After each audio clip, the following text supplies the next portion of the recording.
यार एक बात पूछूं, आजकल हर रिश्ता बदल क्यों जाता है, पर दोस्ती में कुछ अलग बात होती है ना?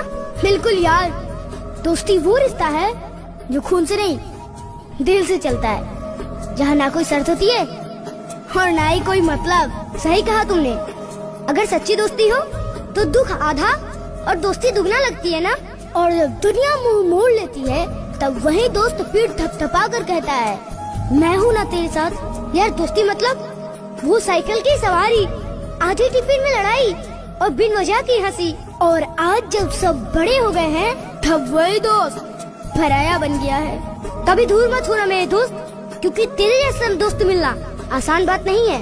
अरे पगले, तू रहे या ना रहे, हमारी दोस्ती हमेशा मेरी रगों में दौड़ेगी। दोस्ती नाम है उस भरोसे का जो वक्त से नहीं दिल से चलता है।